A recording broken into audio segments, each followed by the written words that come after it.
James Wood, and I'm a member of the Vic Supporters Trust, and what's going on here today is a protest against the complete mismanagement of our club that's gone on in the last 10 years. Successive regimes have left this club on its knees, and frankly the fans have had completely enough of it now. Right, okay. So what are you going to do today?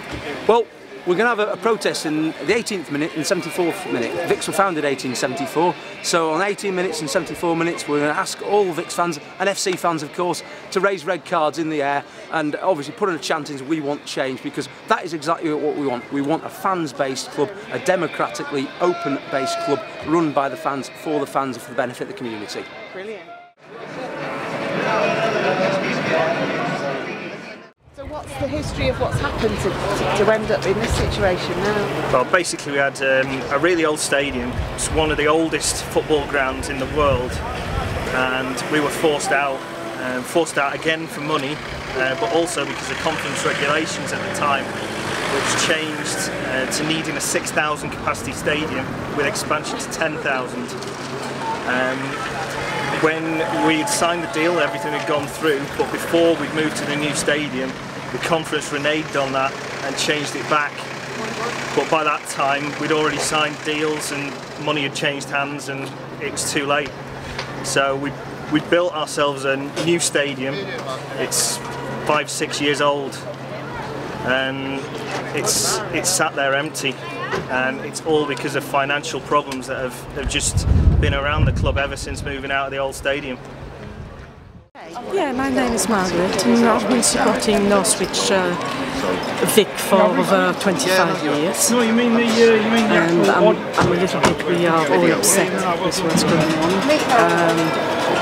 We have a supporter trust, which we hope that, you know, we get a ground and Northwich Vic will be able to continue. And the oldest club in the in the country, really, one of the oldest clubs. Sure. I believe it's about 123 years old. Sure. I believe, and we're absolutely very upset with everything that's happening. Yeah. So what protest are you going to do today? Well, we protest. We ask the support really of people to. What the trust want to do is we want to have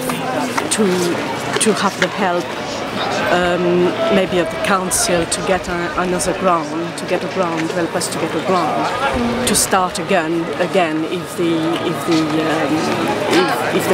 this club fold. Right, okay. So that's what we want to do. I heard the drill field was one of the first places people started playing football. Is that right? It was. It's one of the oldest football. Or it was one of the oldest football grounds in the world. It's been there since 1874. It used to be a drilling ground for the local regiment, and it turned into a football club at that time. It was a really old, historic, atmospheric ground. The facilities perhaps weren't fantastic, and that's one of the reasons why the conference wanted us to leave, because we needed a better ground. They said we needed a 6,000 capacity stadium, and we weren't able to get up to that capacity. So the ground unfortunately has been sold for housing, so it's now a characterless housing estate in the middle of town. So we moved from the centre of town, which was convenient for all the fans and supporters, and we're now stuck out in an industrial estate on the edge of town. But okay, it's a nice ground, but it was never ours, and now we can't use it anyway, because it's now been sold to a chemical company, and it's just at the moment just lying empty, and I guess will soon be demolished. This new ground is only 6 years old. Tom Smith, I'm a lifelong Vics fan. I've come here to basically say goodbye. Right. It's obviously a dark day for our club, but it's our time. We've come here to basically protest where the club's run, not just obviously with this over, but the other one we had before that. But obviously this one's gone downhill, and it's time we make a stand against him. Right, okay. So what's happened? What's gone wrong? Well, basically a lot of stuff off the field. On the field, as you can see by the league, it's been a great season, but off the field, he's just kept everyone in the dark about what's been going on. From trying to buy the ground, where he's constantly said, "Oh, we're there, we're nearly there," and yet he's probably had a number of warnings to say they're going to sell it on. They have done, because he's not put the money in. He should have been telling people that he couldn't afford it, because then maybe someone could help. And then we've had other groups, both fan clubs and other people approach to try and help him. And he's not accepted anything. It's a real shame that he won't let anyone else come in to give the club what we want, because we don't want the club to go. We love this club and we want it to stay as long as possible. But at the end of the day, if that's not the case, we have to move on. And with him in charge, I just don't think that's the right way to go forward. Right. So what do you think will happen in the future? Well, obviously the big thing is how he gets on, because he's obviously appealing against this league decision to throw us out of the league. I think it's a big ask. I mean, all right, the league have come out of nowhere and done it. Whether he's not been warned on it or not, I don't know. But if he wins the appeal, great. We have to see where the club goes from then. But if we don't win the appeal, we've got no league, no ground. There's nothing there. It's just a name rather than anything else. Right. And for me, it's got to be a time of maybe call it a day and start afresh, like FC United. Get our own fans club going. Yeah. Okay. Thank you. No problem.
What we want to happen is the club's decision making to change and to listen to fans, listen to what the fans want, because at the end of the day the fans want what's best for the club, and one person on his own running the club,